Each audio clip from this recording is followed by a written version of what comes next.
Qala al-musannif rahimallahu ta'ala nafa'ana Allah bihi wa bi ulumihi wa bi ulumi masyaikhihi fid dharaini amin ila anqal. Al-hikmah yang ke-36. Syu'a'ul basirati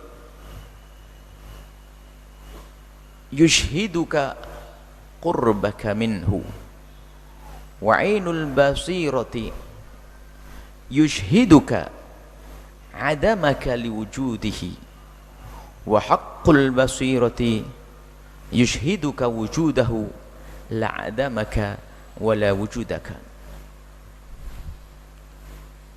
Syu'a'ul basirati sinar basirah. Basirah itu mata hati. Ada sinar pandangan mata hati. Mata hati. Jadi kalau mata hati beda dengan kalau mata kepala yang dilihat adalah materi. Kalau mata hati maknawi. Kalau mata apa nama basor. Basor itu mata. Basor mata. Kalau basirah mata hati. Basor mata. Kalau basirah mata hati. Su'aul basirati sinar cahaya, sinar mata hati, yushhiduka akan memperkenalkanmu, menjadikan engkau menyaksikan, memperkenalkanmu, engkau bisa menyaksikan qurbaka minhu, kedekatanmu kepada Allah. Wa ainul basirati, ain mata, ini ada su'a, ada ain. Ainul basirati, ain nanti ada hubungan dengan ain ini kayaknya maknanya adalah ainul basirati. Kalau gambarkan gini, ada cahaya ini, syu'aul basirati, ainul basirati, haqqul basirati. Ada sinar, ada lampu, ada sang pencipta. Ada sinar, ada matahari, ada yang menciptakannya. Lihat, syu'a cahaya matahari. Orang bisa saja mengenal cahaya matahari, bisa kenal Allah. Kemudian setelah mengenal cahaya, cahaya itu dari mana? Kalau orang terhenti kepada cahaya, nggak bisa sampai. Cahaya tok. Cahaya ada manfaatnya, bisa kita melihat dengan cahaya itu. Dengan cahaya menjadi benderang, kita tahu ada manfaatnya. Tapi manfaat itu dari cahaya atau selain cahaya ini? Naik lagi, oh cahaya itu bermanfaat. Tapi dari mana asalnya cahaya? Oh dari matahari. Berarti matahari yang bermanfaat untuk kita. Jadi orang tidak terhenti kepada cahaya. Karena dia berpikir, cerdas ya. Cahaya bermanfaat untuk kita. Bisa kita gunakan untuk penerang, kita bisa melihat semesta, bisa melihat gunung, bintang karena cahaya matahari. Cuman kalau orang berpikir lebih maju lagi, tidak terhenti kepada cahaya. Dari mana asalnya cahaya? Baru kepada ain, kepada mataharinya.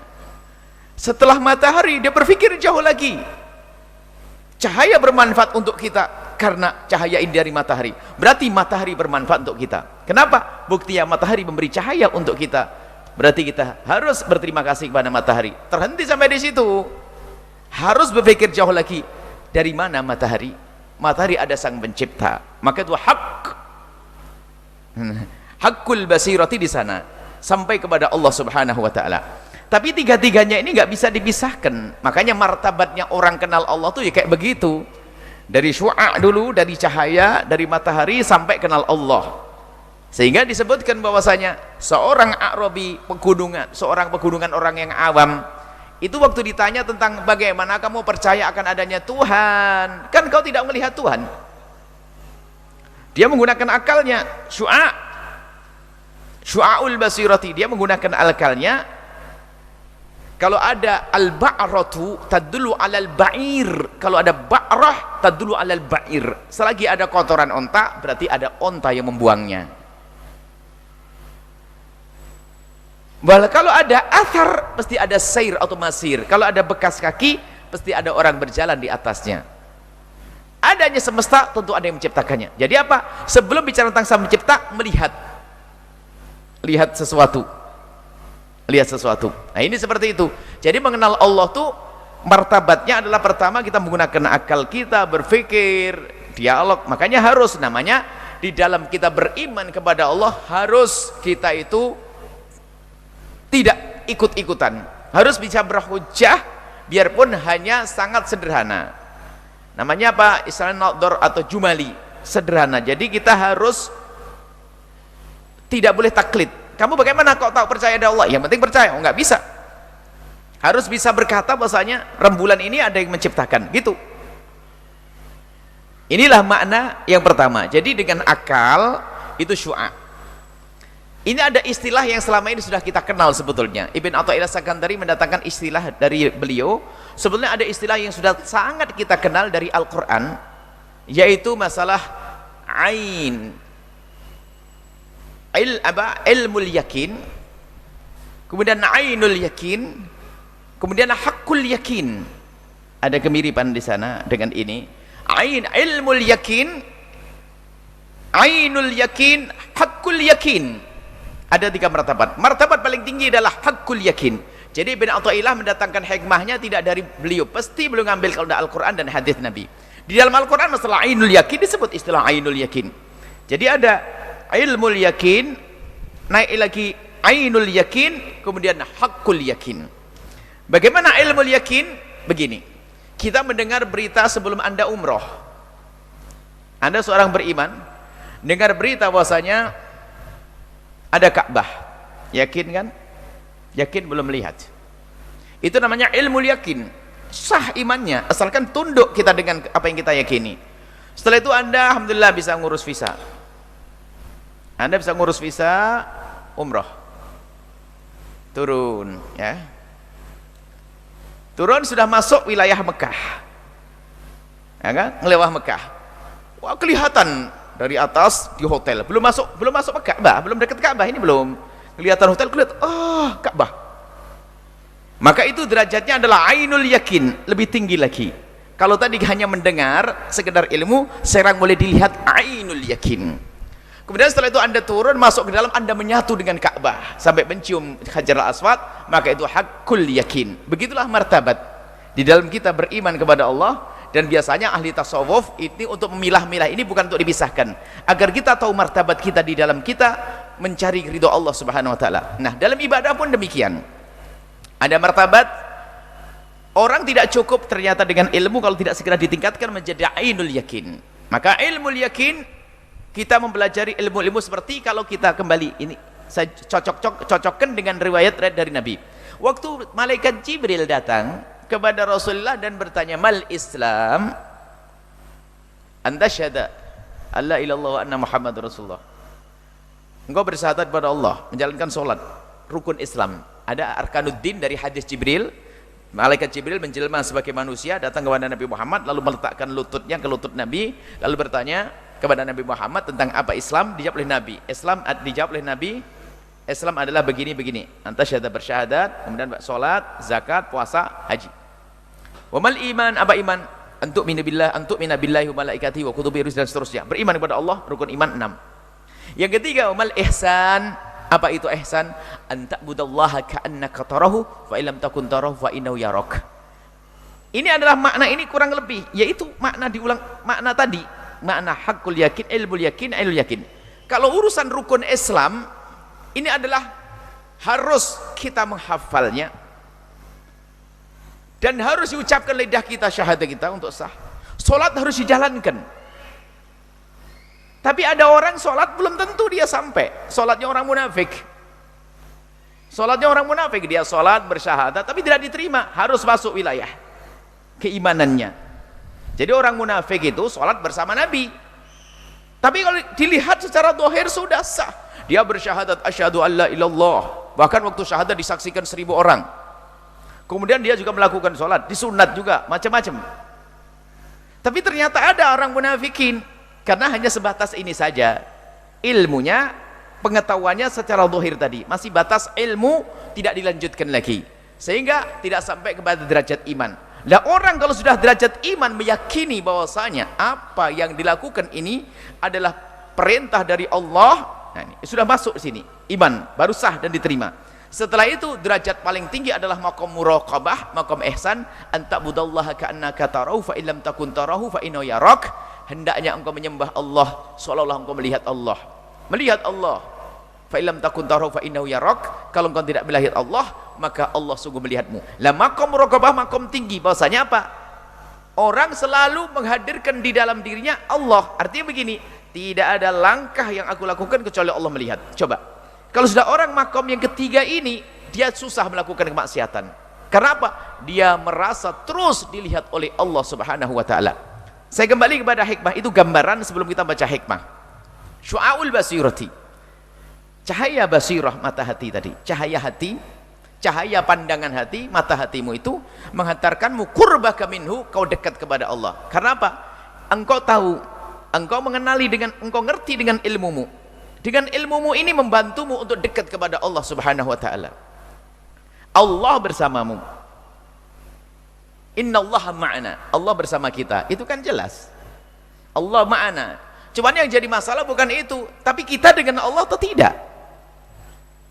Allah dengan kita jelas. Allah dengan kita memberikan rahmat kepada kita, memberikan nikmat kepada kita. Tapi yang problem adalah kalau kita tidak merasa dengan Allah.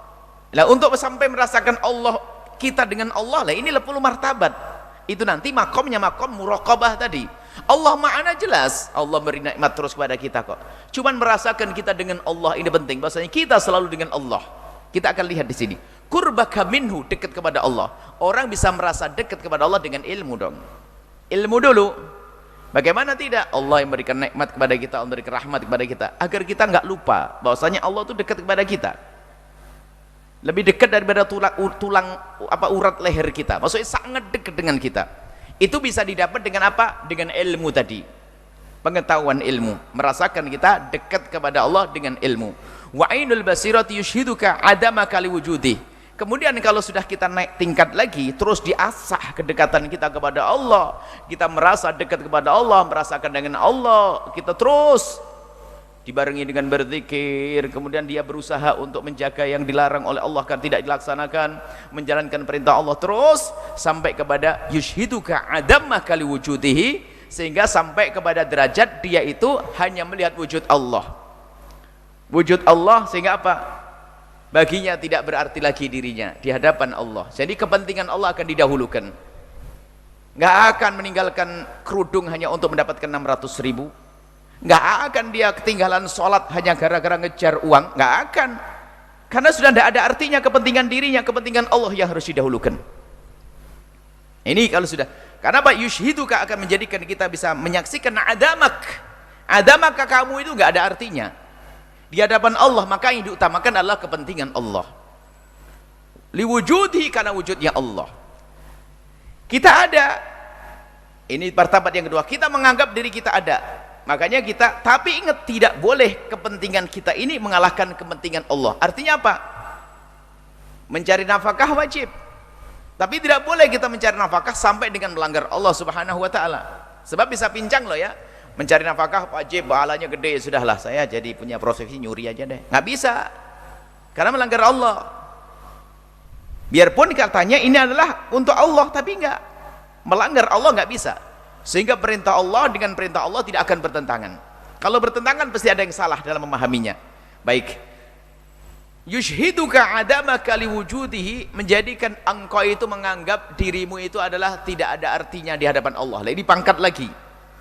Tidak main-main dengan Allah.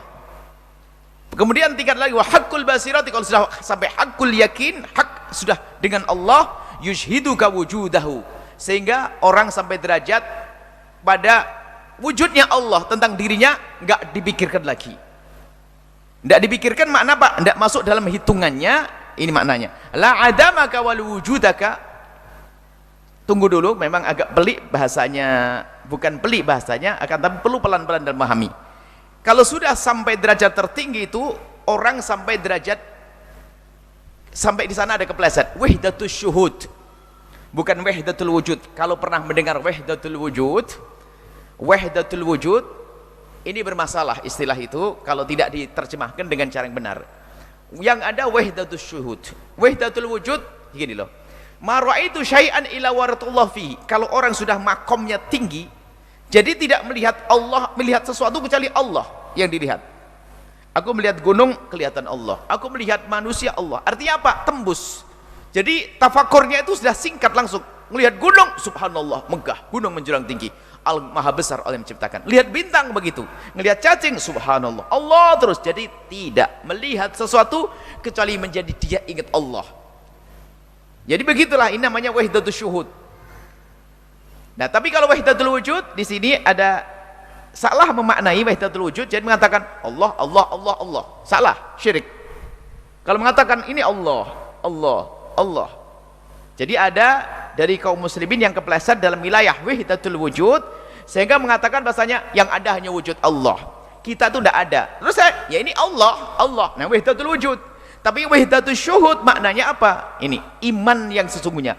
Wahdatul syuhud bahwasanya orang itu kalau sudah sampai maqam tertentu, lihat, tidak melihat sesuatu kecuali dia itu ingat Allah. Ingat Allah.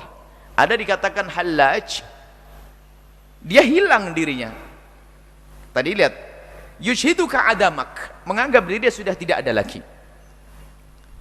Yang ada hanya wujud Allah. Sehingga waktu berkata, apa yang ada di dalam jubahmu? Allah. Lah. Di dalam jubahmu? Allah. Lagi. Dibenggallah lehernya halaj oleh pedang syariat. Sebab kalimat itu tidak dibenarkan karena mengatakan dalam jubah adalah Allah, berarti dirinya Allah. Biarpun setelah dipenggal, konon katanya setelah dipenggal ada tanda-tanda bahasanya dia husnul khotimah, apakah darahnya harum menuliskan kalimat la ilallah atau asyhadu illallah. Cuman lihat, waktu kalimat yang diucapkan oleh Halad salah. Karena mengatakan selain Allah sebagai Tuhan. Dan wahdatul wujud kalau dalam memaknai salah bisa seperti itu. Wahdatul wujud, yang ada hanya Allah. Yang lain tidak ada, berarti ini Allah, Allah, Allah begitu. Atau bahkan mungkin jelmaan dari Allah. Nah, itu bahasanya seperti itu bahaya lagi. Akan tapi yang benar mohon dirubah. Wahdatus syuhudi, wahdatus syuhud, syuhud itu tidak menyaksikan apapun kecuali yang dilihat adalah Allah. Ma nadhartu fi syai'in illa wa ra'aitullaha fih. Aku tidak melihat sesuatu kecuali yang aku lihat adalah Allah. Nah, ini orang yang tingkat tinggi keimanannya. Melihat apa saja ingat Allah. Ingat Allah. Sehingga nanti sampai derajat wajadtu sa'adati fi talamusil qada'i wal qadari. Ada orang tuh bahagia itu kalau sudah berurusan dengan qada' qadar Allah, ketentuan Allah. Jadi begini, kalau mungkin dia mau berangkat pergi, masalah qada' qadar, pasrah kepada Allah karena derajat kepasrahannya tinggi kepada Allah. Misalnya mau bepergian, tak tahunya kok ketinggalan kereta. Sudah beli tiket ketinggalan kereta. Coba kalau kita ngedumel enggak? Marah-marah sama yang nganterin dan sebagainya, ya enggak? Kamu terlambat. Cuman kalau orang sudah sampai makomnya tinggi, ketinggalan kereta, dia kenal Allah kok, pasti ini yang Allah pilihkan terbaik. Mungkin kalau aku berangkat akan terjadi apa-apa di sana. Alhamdulillah. Yang lain bingung, lah kamu telat kok alhamdulillah, gimana? Oh, makomnya tinggi dia ngerti, dia kenal Allah. Kalau aku berangkat mungkin terjadi sesuatu di sana, jadi nggak ada susah. Ada mungkin barangnya hilang, oh motornya hilang, mencari sih iya, tapi dia alhamdulillah. Kok bisa alhamdulillah, gimana? Mungkin kalau ada akan saya gunakan maksiat. Kayaknya betul kan, saya sudah rencana mau maksiat dengan motor saya kemarin ini, diambil oleh Allah. Alhamdulillah. Ini makomnya makom tinggi begitu. Jadi nggak sempat dia itu mencaci, mengolok, yang mengarah kepada tidak puas dengan apa yang Allah titahkan, Allah yang berikan kepadanya, Allah berlakukan kepadanya. Baik, kita ringkas saja daripada masalah ini. Lihat, ada namanya ilmu yakin, kita harus belajar seperti ini. Tapi ternyata ilmu tidak cukup, harus kita berusaha untuk merasakannya. Kita merasakannya ilmu tadi, ilmu yang kita fahami selama ini, kenal Allah. Sebab banyak loh ya orang mempelajari ilmu tauhid tapi belum tentu menjadikan dia khusyuk sujud di tengah malam. Dia mungkin bisa menghafal 100 hujjah tentang adanya Allah, tapi belum tentu menjadikan dia menitikkan air mata waktu memohon kepada Allah. Berarti batasnya masih wilayah ilmu saja. Dan untuk membuktikan tiga hal ini ada juga martabat yang selama ini dihadirkan oleh para ulama ahli tasawuf dengan istilah sangat terdekat di telinga kita, yaitu adalah istilah syariah, thariqah sampai hakikat.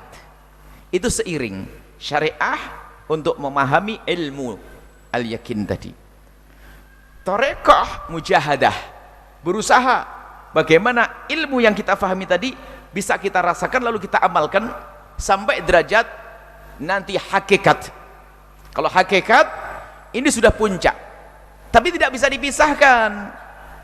Jadi kita harus misalnya kalau melakukan sholat, itu harus tahu ilmunya sholat. Nggak sah orang melakukan sholat kecuali pakai ilmu sholat, syariatnya, ngerti wudhunya, ngerti menutup aurat, ngerti bacaannya, itu namanya ilmunya, itu ilmu syariatnya. Kemudian torekohnya kita melakukannya, nggak cukup ilmu saja, tapi kita harus melakukannya. Dan di saat melakukannya kita harus berusaha untuk kenal Allah khusyuk sampai hakikat. Nggak boleh setelah itu hakikat tuh khusyuknya, nggak boleh diambil khusyuknya nggak pakai sholat. Itu kan orang lantur. Kenapa kamu sholat? Saya sudah sampai hakikat. Wah, ini keblinger dia. Hakikat itu adalah untuk memberi sifat kepada sholat yang dilakukannya. Khusyuk itu akan digunakan untuk menyifati sholat yang dilakukannya. Sholat yang dilakukan harus dibangun atas ilmu. Wah, masa ada khusyuk nggak ada sholatnya? Khusyuk model apa? Kayak orang nggak bersedekah. Kenapa? Saya takut riak. Oh salah, ikhlas itu karena ada amal dulu baru dibilang ikhlas. Nggak ada amalnya kok ikhlas, saya pengen ikhlas saja. Lah itu kayak orang sih bicara hakikat saja. Yang penting saya ikhlas. Ikhlas model apa? Sedekah saja enggak kok. Ikhlas itu ada sedekah. Khusyuk itu ada sholat, sholat ada ilmu. Nggak mungkin orang melakukan sholat nggak pakai ilmu. Sholatmu hendaknya sampai kepada khusyuk. Ilmu itu adalah istilahnya adalah syariat. Engkau melakukan sholat yang ini adalah thariqah, sampai khusyuk adalah hakikat. Jangan dipisah. Sebetulnya inilah yang kami itu ingin tegaskan, sering kalimat-kalimat ahli tasawuf itu dipotong-potong untuk kemauan, karena dia tuh malas sebetulnya. Malas sholat, malas belajar, malas maunya sampai hakikat. Oh saya sudah sampai hakikat, saya tidak perlu sholat lagi. Nabi itu adalah imamnya ahli hakikat, sholatnya sampai kakinya bengkak. Ini orang akhir zaman katanya sudah sampai hakikat tidak sholat. Kemudian juga kita harus tengok kedekatan kita kepada Allah, nggak cukup. Makanya nggak cukup ilmu saja, ini kami ingatkan. Jangan sampai kita hanya menimba ilmu saja. Man istada ilman wa lam yazdad hudan lam yazdad min Allah ila bu'da. Orang tambah ilmu, kalau tidak tambah dirasakan keinsafan hidayah di hatinya, nggak tambah dekat kepada Allah, tambah jauh. Makanya setelah kita punya ilmu sejauh mana? Apakah tambah dekat kita kepada Allah? Di malam hari tahajud sudah dilaksanakan atau belum? Kemudian kita bisa lemah lembut belum dengan hamba Allah, dengan istri dan sebagainya. Nggak cukup kita ilmu tok. Jangan sampai kita tertipu dengan ilmu. Basirah itu bisa saja menyesatkan kalau tidak segera diikuti untuk naik pangkat selanjutnya. Abu Jahal mengerti loh ya syariat Nabi. Abu Jahal ngerti halal haram. Itu datang dari Nabi, ngerti Abu Jahal. Dan kita pun juga sering mengerti itu keharaman, tapi kita masih melakukannya. Kenapa itu semuanya? Coba. Kita ngerti haram, itu dosa, tapi kita masih melakukannya. Karena itu hanya di otak kita, belum dirasakan di hati kita. Coba kalau dirasakan di hati kita akan timbul rasa takut. Nggak usah, karena urusan dengan Allah itu. Kalau urusan dengan manusia bagaimana? Anda melanggar ini langsung besok masuk penjara. Ada polisi, nggak kira Anda melanggar. Itu ada lampu merah. Wah ini sekarang dendanya mahal, masuk penjara lagi, dicambuk lagi. Nggak kira Anda melanggar lampu merah. Kosong padahal, kosong, nggak ada orang. Wah ada CCTV. Nanti saya melanggar. Nah, kayak di Singapura kan patuh-patuhan ada CCTV. Karena apa? Nanti akan saya dipotret, kemudian besok saya dipanggil. Kenapa bisa patuh yang demikian itu? Karena apa? Dia mengerti. Setelah itu dirasakan, gimana ngerasakannya? Ada hukumannya. Denda. Apalagi orangnya pelit, paling berat hukuman denda. Nah ini. Nah, bagaimana kita dengan Allah? Kalau kita merasa apakah CCTV Allah nggak pernah berhenti, pandangan Allah nggak pernah putus, mestinya kan begitu juga kurang lebihnya. Ini sebuah contoh. Bagaimana kita dengan Allah yang Allah tidak pernah luput pengetahuan Allah kepada kita? Kenapa kita bisa melakukan keharaman? Padahal kita tahu itu haram. Nah ini kita luput, kita terpisah dengan Allah. Hati kita jauh dari Allah Subhanahu wa ta'ala. Nah sekarang ditutup. Hikmah Ibn Athaillah As-Sakandari mengajak kita untuk selalu lihat kita di tingkatan mana. Apakah kita tingkatan ilmu saja, belum tingkatan mencoba mengamalkan ilmu? Dari saat mengamalkan ilmu, sudahkah kita menikmati waktu ibadah? Sudahkah sampai kepada tingkat kekhusyuan? Sudahkah kita menjadi sesuatu yang kita nikmati? Sebab pada ujungnya semua nikmat. Coba kalau Anda melakukan satu ilmu saja, ilmu indahnya berbakti pada orang tua, indahnya mengabdi kepada suami, indahnya kasih sayang dengan istri, itu ilmu dipraktekkan di rumah, semuanya juga indah kok. Indahnya berderma, apa yang terjadi? Keindahan semuanya. Jadi nggak cukup ilmu itu hanya di otak saja, harus dirasakan oleh hati, diamalkan sampai nanti puncaknya hakikat. Itulah yang sering disebut dengan bahasa lain wajada halawatal ibadati, menemukan manisnya di dalam beribadah. Ibadah itu senang menikmati itu semuanya. Jadi di saat bisa meninggalkan kemaksiatan, wah nikmat. Jadi kalau maksiat itu gelisah, orang melakukan kemaksiat itu menangis semalam suntuk. Para kekasih Allah lakukan maksiat, lihat haraman matanya sekali saja, lihat itu semalam itu kayak takut mati dalam keadaan belum diampuni oleh Allah. Bagaimana dengan kita yang dosa terus bertumpuk-tumpuk, tangis pun tidak pernah datang, paling nangis waktu duitnya hilang atau macam-macam. Baik, ayo kita koreksi diri kita, jangan Anda membayangkan tentang sulitnya istilah tadi, akan tapi kita sederhanakan bahwasanya ilmu yang selama ini kita dapat ngaji di sini sudah berapa tahun, itu namanya syu'aul basirati atau ilmul yakin. Kemudian sudahkah kita coba untuk mengamalkan ilmu tersebut? Setelah Anda coba mengamalkan di rumah, di keluarga, itu baru martabat yang kedua, yaitu ainul yakin tadi. Setelah itu sampai kepada hakul yakin, begitu indahnya lezatnya di dalam kita bersyariat kepada Nabi SAW. Itu kalau urusan ilmu dan amalan. Ada tingkatan keimanan tadi sudah kita sampaikan. Ayo kita jangan sampai hanya pandai kita mengumpulkan ilmu tapi tidak pernah mencoba mengamalkannya, hanya di otak saja. Abu Jahal pandai, banyak orang alim, bahkan ada orang alim yang dikutuk oleh Allah, ada orang alim yang tempatnya di neraka. Ulama su' punya ilmu tapi tidak mengamalkan ilmunya. Orang alim yang tidak pernah tahu tentang halal haram, padahal dia mengerti, tidak pernah peduli tentang halal haram. Dan ini banyak contohnya. Jangan sampai kita masuk wilayah orang-orang seperti itu. Yuk koreksi diri, nggak usah koreksi orang lain. Hei para suami, bagaimana urusanmu dengan istrimu? Hei para istri, bagaimana urusanmu dengan suamimu? Hei para anak, bagaimana urusanmu dengan bapak ibumu? Hei para orang tua, bagaimana urusanmu dengan anak-anakmu? Kemudian kita juga tengok sholat kita bagaimana, puasa kita bagaimana. Terus, dan juga marilah kita sering memasuki satu wilayah yang sering kita lupakan, yaitu wilayah tafakkur. Kita merenungi juga.